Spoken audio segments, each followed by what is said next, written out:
Out, especially all you Baptists back there in the back.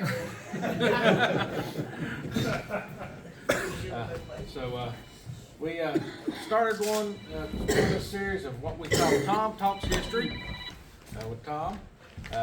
Last fall when we done the one for the Dinky, and we had a lot of turnout, a lot of interest, and I said, well, hell, let's do some more, do a few more. So Tom came up with this one here on the Lynch Hollow murders.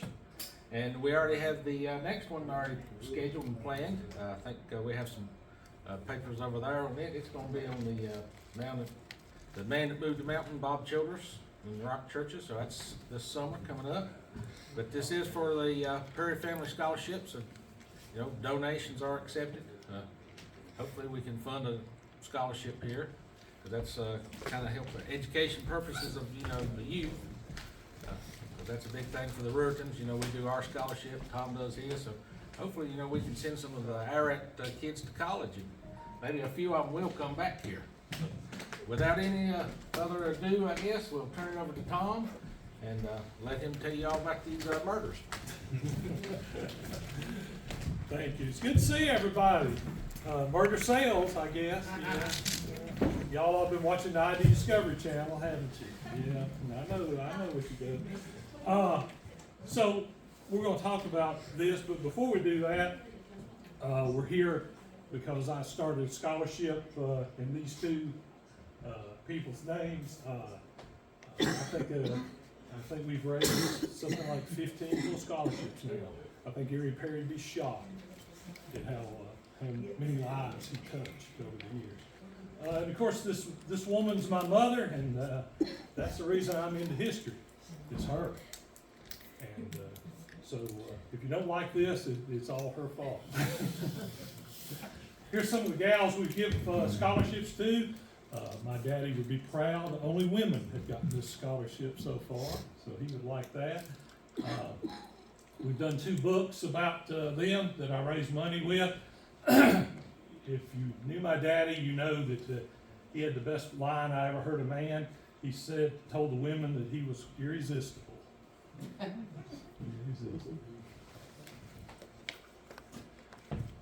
We're going to talk about a chapter from my Murder in the Rearview Mirror book, which Shelby Puckett will be happy to know has the Allen House on the cover. Tell us what you're doing today. We are having the last of the floors put down that have to be replaced. And this is the last major job in redoing the Allen House. And we've got some things we have to do, but in terms of wallboard and floors and that kind of thing, today's the day. This is a big day. And we will open the first weekend in May. I think it's May 6 and 7 for tours again from 1 to 4 on Saturday and Sunday. No charge. So if you didn't know, the Historic Society of Carroll County owns the Allen House, or I guess it owns the Allen House now. I think I'm right about that. And they've done a marvelous job, I think, in restoring that place. And Shelby's right in the midst of all that. I just go to see Raleigh, but they tell me Shelby's in there too. But this book, every chapter in this book has a different murder story. It starts off with Virginia Tech, and yeah, that's me hugging Cindy Farmer. Cindy Farmer and I were at Tech about the same time, but she's much younger than I am, on Fox 8. The book starts and ends with Virginia Tech.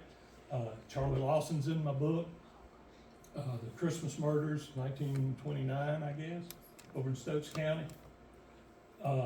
Dr. Heggie, the deadly dentist from Mount Airy, who sent a letter bomb to his receptionist, and her husband killed the husband, didn't kill the receptionist.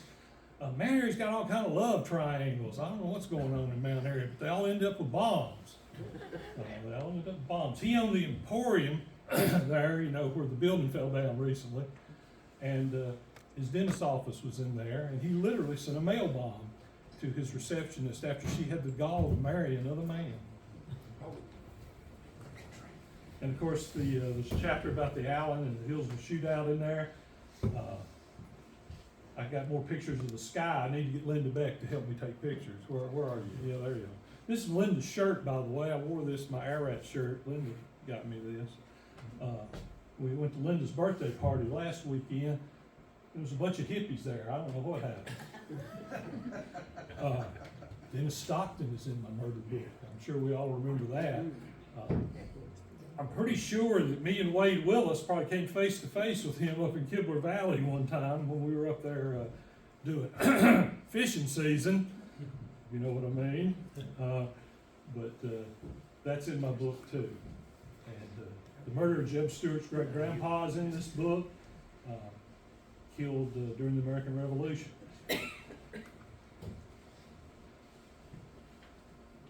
Ararat in the New York Times. Look at there. I wonder when was the last time we got in the New York Times. But the story I'm going to tell you today got in every newspaper. It's unbelievable, and as far north as the New York Times. Growing up, there were two things I knew. If I needed to ask a question about Ararat history, I started with Theodore Gwynn, who was like a second father to me. And of course, Theodore, I think, is named for Theodore Roosevelt, who will become a recurring theme in my talk today, Theodore Roosevelt. Theodore's daddy, George, was a big Republican. George lived till I was I think I was 6 years old when George died. He was the mailman. And the famous story about George Gwynn that I love to tell is Harry Byrd had been the governor of Virginia, and the Byrd machine controlled politics.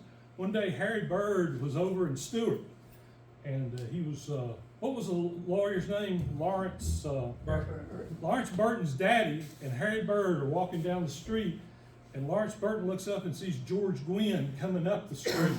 He tries to get Harry Byrd to cross the street and go on the other side. And Harry Byrd's like, no, why are we going to do that? And Burton says, well, that's George Gwynn. He's the biggest Republican in Patrick County. Harry Byrd's a Democrat. Harry Byrd says, sounds like a fine fella. I'd like to meet him. Now, that's something I'd like to have a picture of. Harry Byrd and George Gwynn talking to each other. But that's Theodore's dad. And some of y'all probably remember George. But if Theodore didn't know the answer, Theodore's response was, I don't know, but Carrie Sue will. And here she is, Caroline Susan Bondurant Culler, at all different ages, all stolen from Bobby. Did you steal them from Carrie Sue? Did you get them from Carrie Sue? Did you get them? Yeah. So we're about 3 generations now of photo theft here in Ararat. But this is Carrie Sue at different ages. And I never knew her not to know. Now that doesn't mean what she told you was necessarily the truth, but she sure did know. Carrie Sue was born in 1909. The President of the United States in 1909, Theodore Roosevelt, not Franklin, Theodore Roosevelt. So stop and think about that one a minute. She lived to be what, 107? Died 7 years ago, I believe. This week, I believe it was this week. So here I go over to Carrie Sue's house to, oh look, Raleigh Puckett got in this thing. How'd that happen? Look at there, Shelby. Here's 4 generations of Carrie Sue's family in one picture. She kept journals. She knew everything about Ararat history, and I would just sit and go and listen to her talk. And you should always find the oldest person you know and take your tape recorder and just sit down with them. You'd be amazed what would come out of her mouth. And one of the things that she loved to talk about was the Lynch Hollow murders. So that's the reason we're here today. Anybody remember Lone Cedar? Your mama taught at Lone Cedar, didn't she? At the school, didn't she teach at Lone Cedar? I think she did. Taught at Chestnut Grove. I don't remember Lone Cedar. Shelby, got anything about Lone Cedar you want to share with us? Martin Clark's family had a post office there. It's over on East Spring, or East Fork in Ararat. There used to be a building when I was smaller. There was a building that stood there.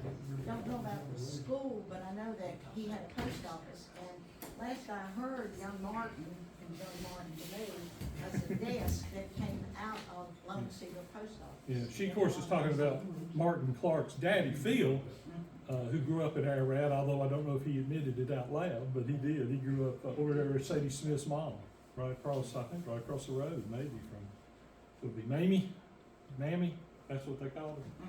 So, look at this map just to show y'all, the black lines are the Dinky Railroad and the Dick and Willie Railroad going into Stewart, is what the black lines are on this map.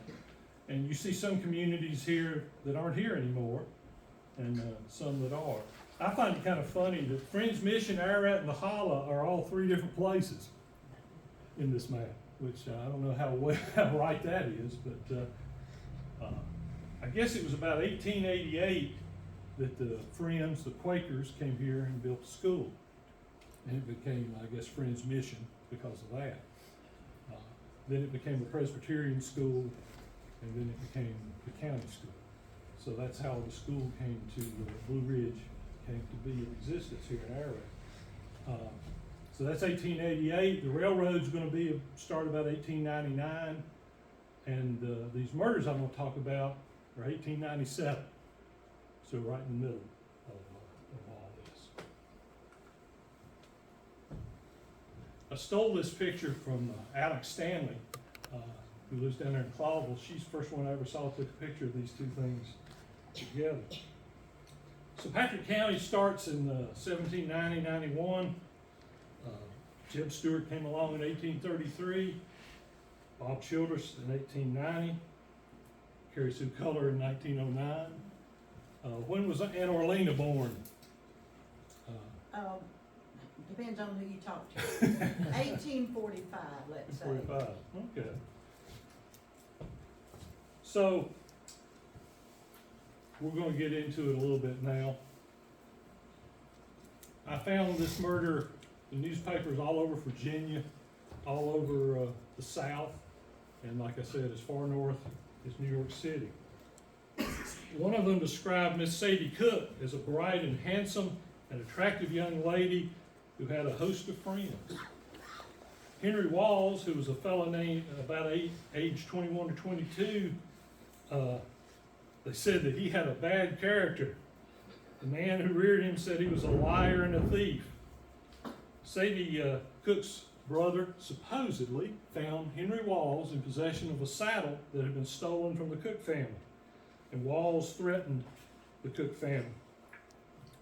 He said, one paper said he had a strong motive to annoy the Cooks, an interesting way of putting it.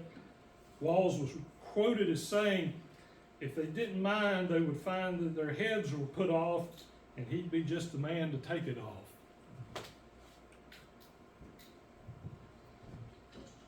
Sadie Cook apparently was home by herself when someone came calling one day. This person supposedly tried to burn her house down. When her family was gone, she caught him and took off running.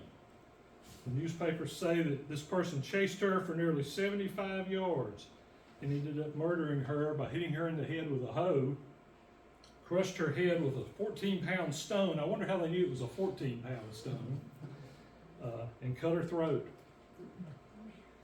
Some reports said that she was sexually attacked, although that is somewhat in doubt, and that he dragged her body 50 yards into a ravine, threw it in, and covered it with a bunch of brush. Miraculously, Sadie was found unconscious. Other reports said that she was conscious, but she couldn't talk. There were 14 gashes apparently in her body, a fractured skull, and one report even said that her brain was oozing out in 3 different places. And that's the murder.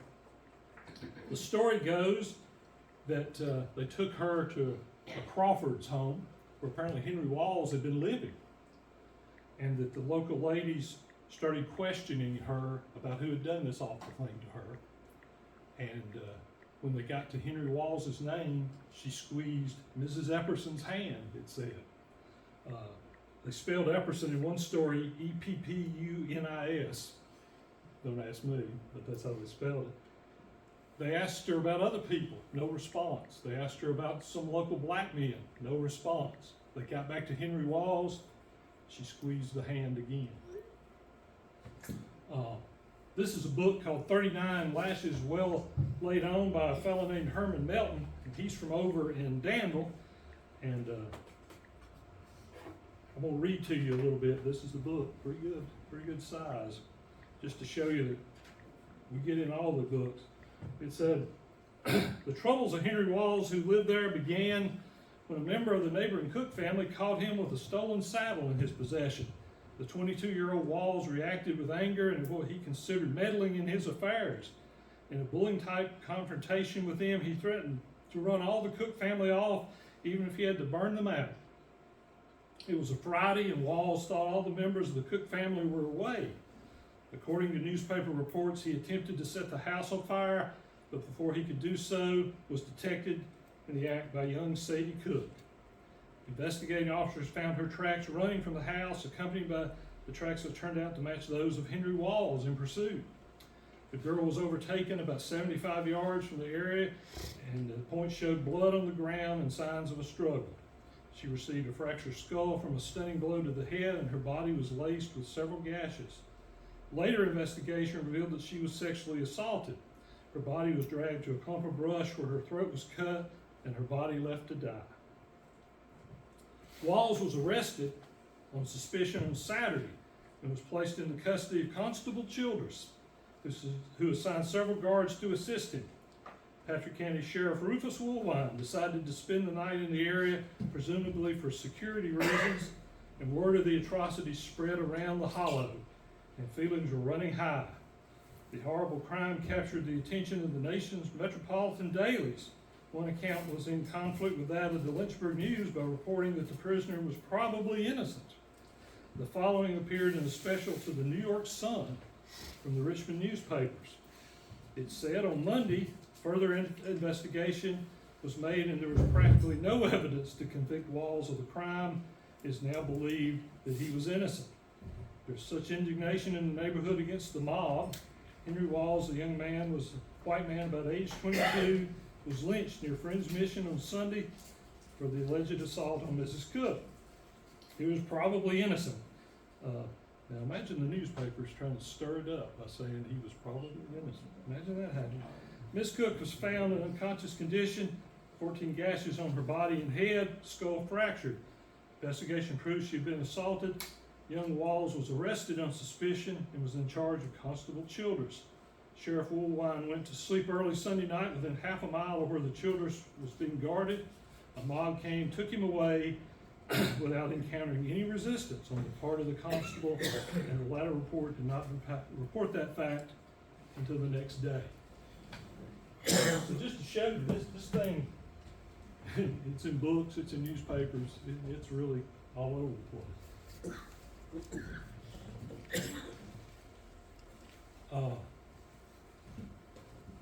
And this is Childress, who was the constable. Me and Shelby figured out this week that he was Bob Childress's uncle, I believe. He was not Bob Childress's father, brother, or anything like that, but he lived down on the Hollow Road, I believe. You cross the Ararat River, and there's this farm there on the right. Come on in. And I believe the constable house, it's in ruins, but it's still there. It's owned by this gal, Denise Leon, who was going to be here today, but I think she's got a touching pneumonia, so she couldn't get here. But this is the constable. They came to his house and took Walls and took him up to Lynch Hollow. But he's buried there in Hunter's Chapel. And this is, like I said, Bob Childress's uncle. And this is what I think is Lynch Hollow today. It's down behind the Bowman house, behind Jesse Smith's house, over there off the Hollow Road. It said that they took Walls from Childress's house, and there was a group of local men, and they lynched him in a tree there that apparently stood. And I guess I've had Raleigh Puckett and others tell me they remember the tree there. So it was somewhere in this little piece of land. This is directly behind Hunter's Chapel Church. If you got on the power lines that go behind Hunter's Chapel and go straight line, that's where you'll end up. It's right here where this happened.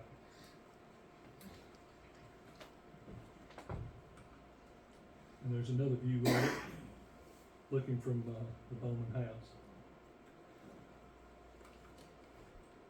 Now,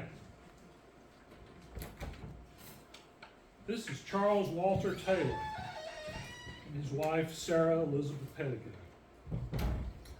Carrie Sue's mother, of course, was a Pettigo. And I have a feeling Carrie Sue had some firsthand information about this. Charles here was the son of Samuel H. Taylor, who ended up being the sheriff of Surry County. Imagine that. Surry County had a sheriff named Taylor.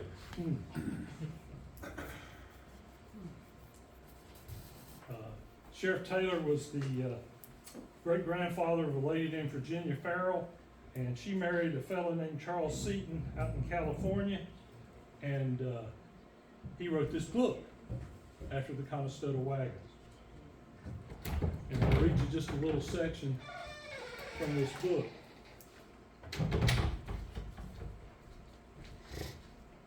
And he gets his dates a little confused. He claims this all happened in 1894, but I'm pretty sure it happened in 1897. He said on July 8, 1894, a young girl, 18 years old, was struck several times in the head by a garden hoe and lay dying by her family's spring. A part-time worker may have tried to rape her and fled off. Family members and friends carried her to the house and found she was unable to speak. One of the ladies held her hands and asked Sadie to squeeze her hand when the right man's name was called. Mr. Walls was identified. This all happened behind Hunter's Chapel Church off the Ararat Road, over the hill from the John Gates place. After Sadie died, the local constable tracked Walls down and brought him to his residence under arrest for jail the following day. Local families were all fired up, but it was Charles Taylor who did something about it. He rounded up some of his friends and formed a vigilante group, and I love this, made a call that night on the constable and warned him not to interfere. They dragged the rope of the killer on the ground for about 1.5 miles to a clump of trees, slipped the rope around his neck, and lynched him. From that moment on, Charles knew he was in trouble. He was a family man and a wife and 4 children. They would end up having 11 children, I believe. He owned a grocery store nearby and was well liked in the community. Nevertheless, he stopped long enough to settle matters with his wife and grabbed a train for California. Sadie Cook and the killer remained in Ararat. So Charles Taylor here ends up going to California to live. Now, if you look at the birth records of his children, he's still having children in the Hollow in 1902, so I don't know that he jumped on the train and ran to California, but he did end up going to California. Carrie Sue's story about this guy was that, there he is a bit younger, was that he for years had some kind of psychosomatic thing about his throat. And being Carrie Sue, she thought it was because he had been the one to put the rope around the other guy's neck. And this caused him to have problems with his own throat. But I don't know if that's one of the stories Carrie Sue liked to tell. This is Rufus Woolwine in the top left. Rufus Woolwine was the sheriff of Patrick County when all this happened. Rufus was in the 51st Virginia, and if this pointer works, this is Rufus right here. And the coroner of Patrick County was a guy named William Dennis Vie. And this is William Dennis Vie right here. This, of course, is Rufus in the big picture of the Patrick County Civil War soldiers. Rufus kept a diary of his time in the Civil War. He was in the 51st Virginia Infantry. He and Dennis Vie spent the whole war together. And Rufus kept a journal. It's been published. You can go and read it. And he ends up being, like I said, the sheriff of Patrick County for many, many years. He came this way, but he didn't make it. He stopped a little short for whatever reason, and that allowed the vigilante mob to come and lynch Henry Walls. Rufus showed up. Now, I'm going to tell you a story that's going to blow your minds. You know how long it takes for court cases to go through? How long did we all sit and watch that crazy Murdoch trial, you know? On Monday, they have a coroner's inquest at Friends Mission over this murder. The men on the jury were William Epperson, H.N. Gates, W.B. Scales, C.T. McMillan, Rufus Smith, and J.T. Matthews. Any of them names familiar to y'all? Some of the best men and the most conservative men in the county, they said. They met at W. Cranford's house where Sadie had died and where Henry Walls, believe it or not, had been staying. Even though there was Judge Hooker's ancestor, who was the Commonwealth Attorney, J.M. Hooker, said there was very scant evidence that it was Walls. Walls was found to be the guilty party. It was said that he had been found earlier before his arrest in a branch trying to clean the blood off his clothing, and he broke down when confronted about this murder. Dr. Hollingsworth from Mount Airy came up and apparently examined Sadie while she was still alive, and he reported that he didn't find any evidence of sexual assault. He also said that when he tried to examine her, that she pulled the sheet up over her head because she was embarrassed that he wanted to check her out. But this is the battle flag of the 51st Virginia, and this is a great story here. This is William Dennis Vi at Gettysburg in 1913, the anniversary of the battle.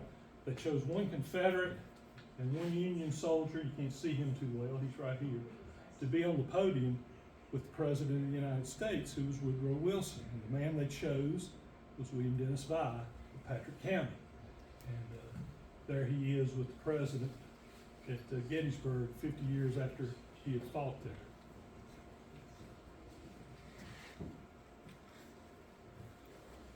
And here's just some of the newspaper reports about this murder that just are all over the place in Virginia.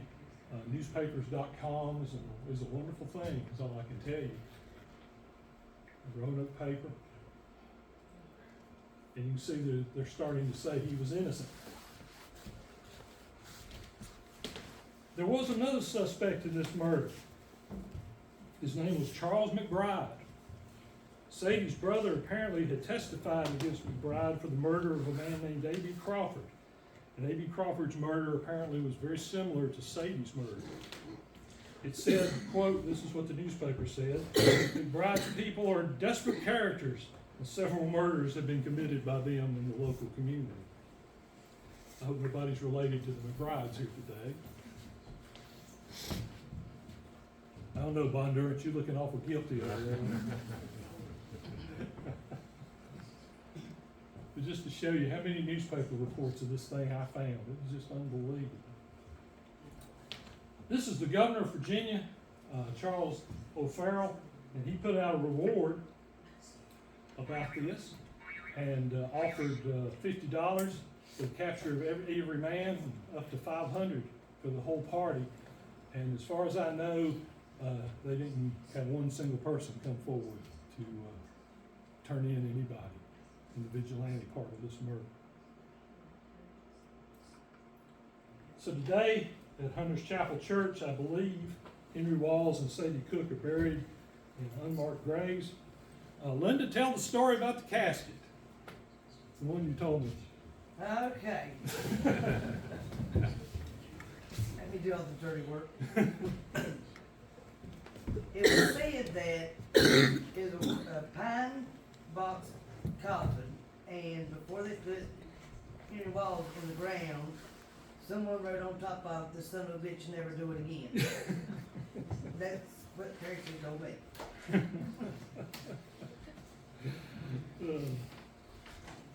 And I hadn't heard that until last weekend. That's what she told me. Just to show you how much history is around us here, this is the grave of James T.W. Clement, who was in the 5th Virginia Cavalry in the Civil War. I'm pointing at her because, well, that's some of her crowd, I believe. This dude, excuse me, he was in the 6th Virginia Cavalry.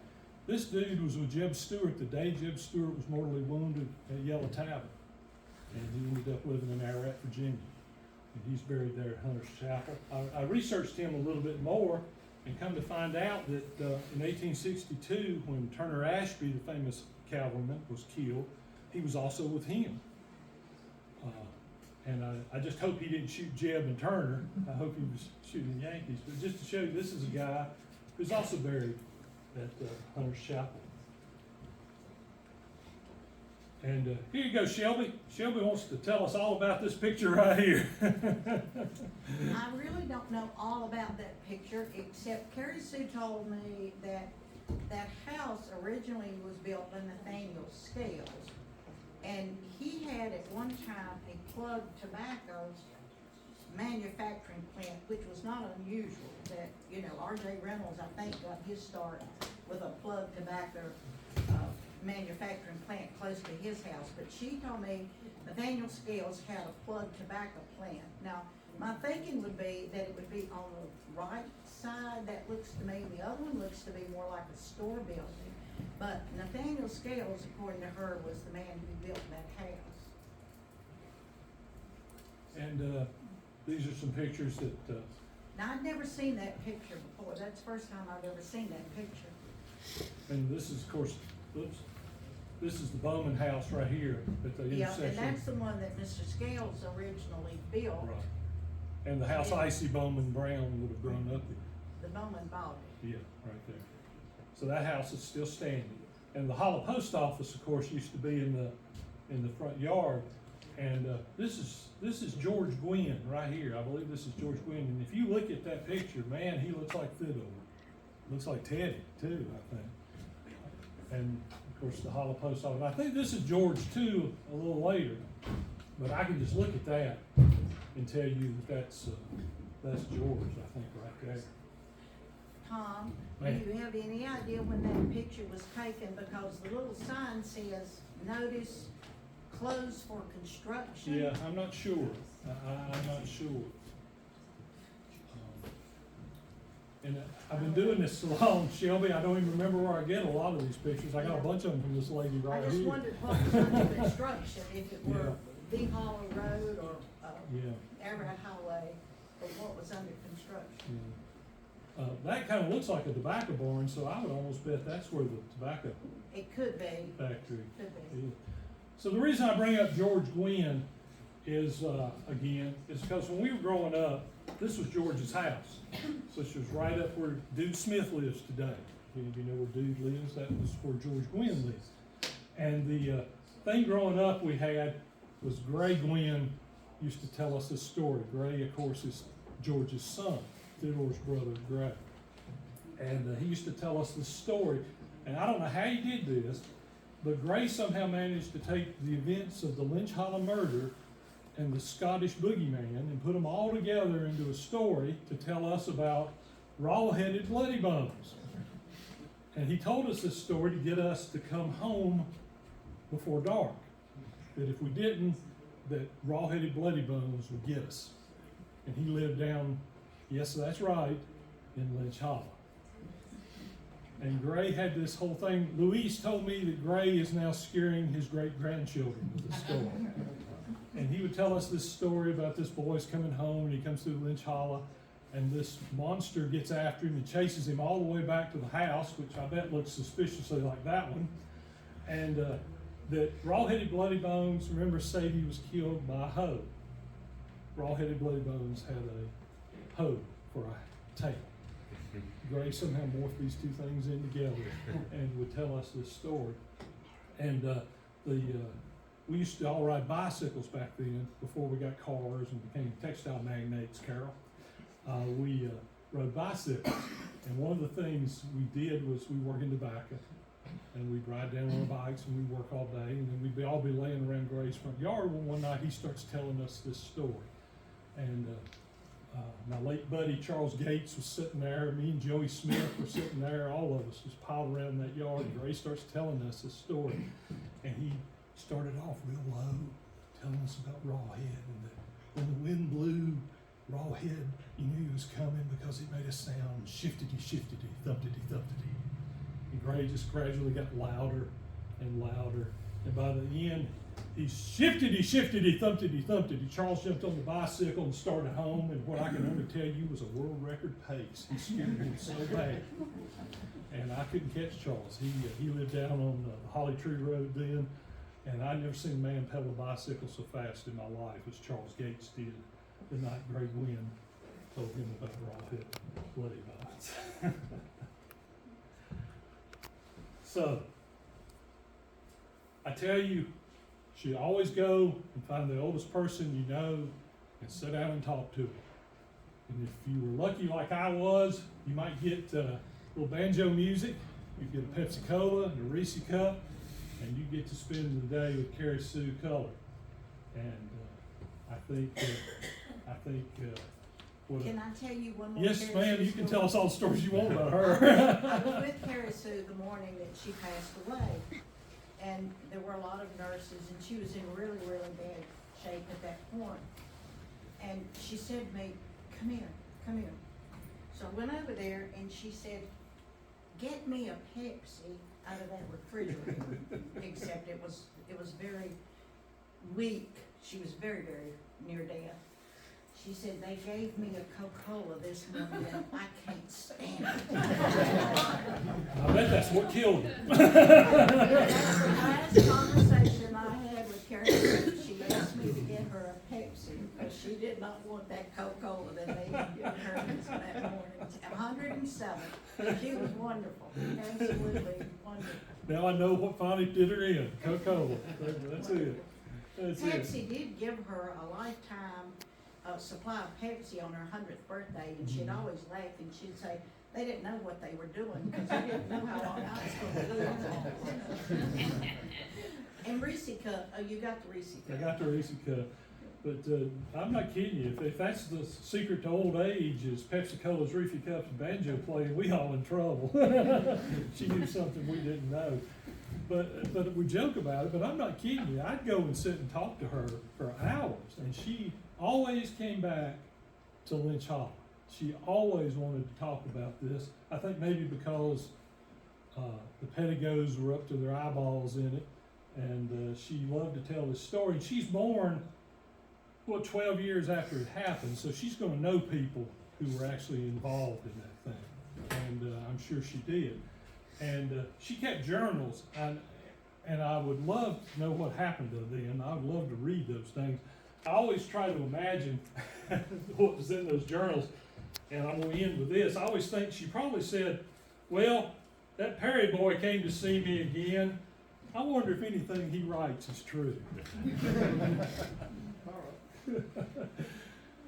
Our next program is going to be in July here. We're going to have Catherine Vestal, who's written this new book about Bob Childress' family, and we're going to talk about the man who moved the mountain, before and after he moved the mountain. We're going to talk about Bob in Ararat and Bob as the Reverend.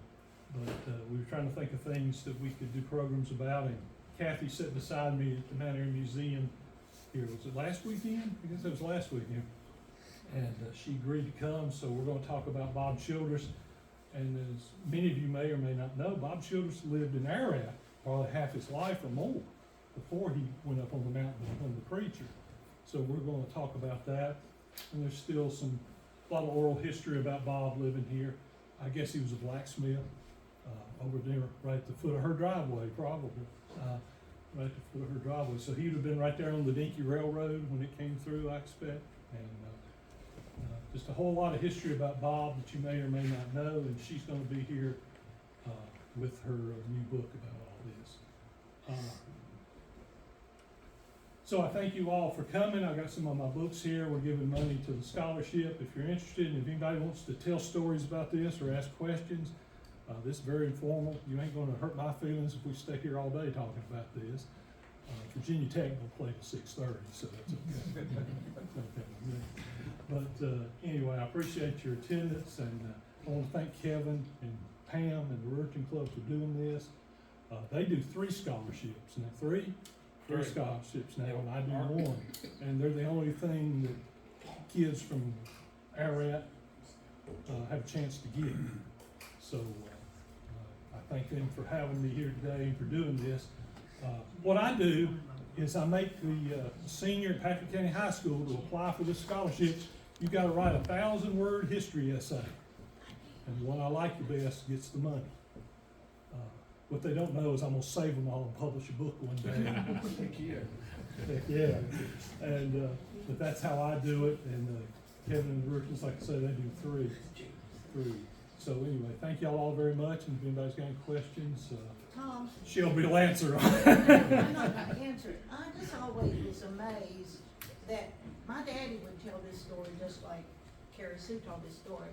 And the amazing thing to me is that we've never known another name other than Charles Taylor you know, how did that many men go and nobody ever tell who the other people were? Right. And I would say to Daddy, well, who else was with him? There had to be more than one person. But I never heard another name from any of the old people ever associated with this story. Yeah, and I haven't either. No. I never, Carrie Sue never said the names of anybody who was in the vigilante group Just either. Charles Taylor, and the reason we know that, I guess, is because she knew the story and then In that the book, relative wrote the book. yeah. But it always amazed me that nobody else ever got, I mean, we've had other lynchings in Ararat, but we know who they were, you know. This one, just somehow the other, all these people got away with it.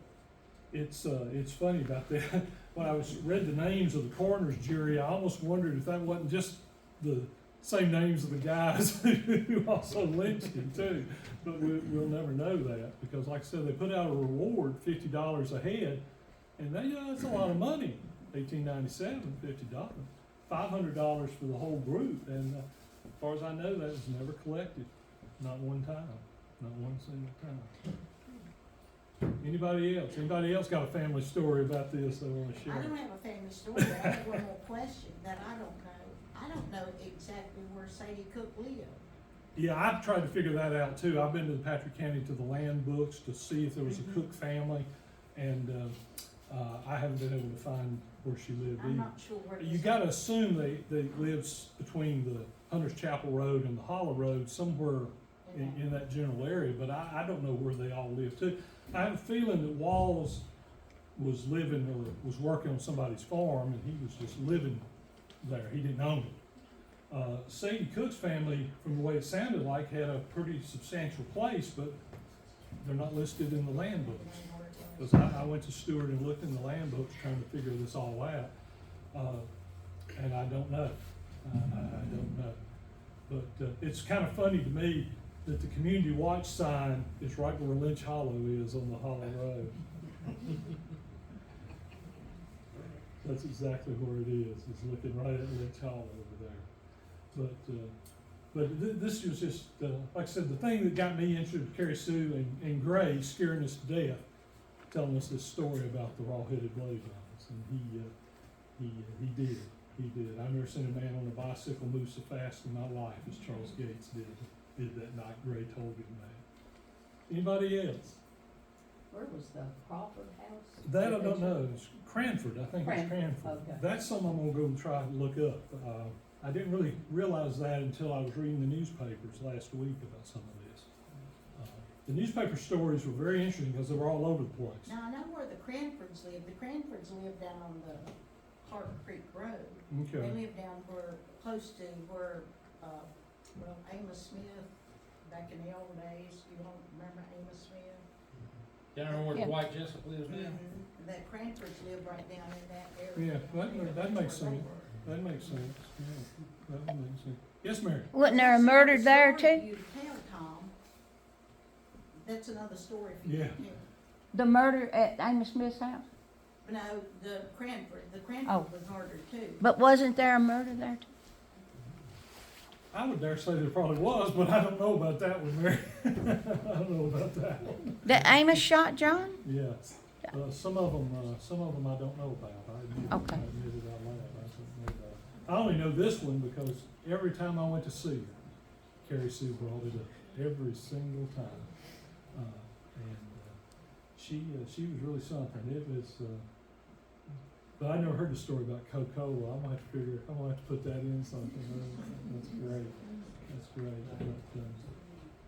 But, Emily, her daughter, well, Emily's not been gone very long. Emily passed away not too long ago herself. But, I always imagined the good old boys in Ararat on that Saturday night probably got a little liquor in them, and they all heard about this story, and they decided they were going to go and take care of themselves, and they did. They did. And I don't recommend that as a policy, but I can sure see it happen. I can sure see it happen. Anybody else? Man, y'all quiet. That dinky crowd we had in here wouldn't shut up. My mama had Reverend Childress when he come to the Red School with his mate. Yeah, well, you come back in July and we'll let you talk. She said, who was it? My brother. Her mother helped Bob Childers with his math when he She was at met Wood my Ridge. daddy at the school. Mhm. She was from up on the, he was up on top of the mountain. Yeah. When I was a kid, Theodore and them went to Hunter's Chapel. So one of the things Teddy and I got to do was we would mow the grass in the cemetery there. And I think Theodore knew just enough about that to send me to Carrie Sue. He knew just enough about it to send me to Carrie Sue, and he did. I took it to Stokes County for her to have record on her family. Yeah. We would go on till suppertime. Carrie Sue's mother, I guess, was a Pettigo. And Pettigos were next door neighbors to the Stewarts. And I believe Carrie Sue told me her grandmother, her great grandmother, knew Jeb Stewart. And you know, they everybody in Carrie Sue's family seemed to live forever. So I'm sure Carrie Sue knew somebody who actually knew Jeb Stewart. And she would tell me stories, just to show you, she would tell me stories about, they all went to school, the teacher was named Monday, last name was Monday, and they all went to school at Monday's school, Jeb Stewart and Carrie Sue's grandmother, great-grandmother, I can't remember exactly. But just to show you, we're not that far sometimes from these people. We're really not that far from some of these people. But anyway, yes, Mary. Did Carrie Sue ever talk to you about voting? Carrie Sue talked to me about almost everything you could imagine, and there was no filter on Carrie Sue. Carrie Sue was not what you would call politically correct. Woke was not a word that Carrie Sue Culler would understand. Yes, ma'am. Okay, I was there at Willis Gap when she was 100 years old and she voted, and I believe she told me she wasn't going to vote anymore after that. But I was there that day. She voted 100 when she was 100 years old. Cool. So she was born in 1909. Women could get to vote, I guess, what, about 1920? So she voted for what? Goodness gracious, 80, 90 years. At least. Do you know, excuse me, Shelby, do you know if she voted anymore after that? I don't know. I didn't, no, I don't know. Okay. Anyway, Kevin would like me to tell you that they are serving hot dogs and drinks and potato chips if you're interested, and I'm gonna hang around if anybody wants to talk about any of this stuff or look at any of these books. And again, I appreciate you all coming. And if you're interested in any of my mess over here on the table, I'll be glad to talk to you about it. And remember what Carrie Sue said, I don't know if you can believe a word that Perry boy says. Anyway, thank y'all.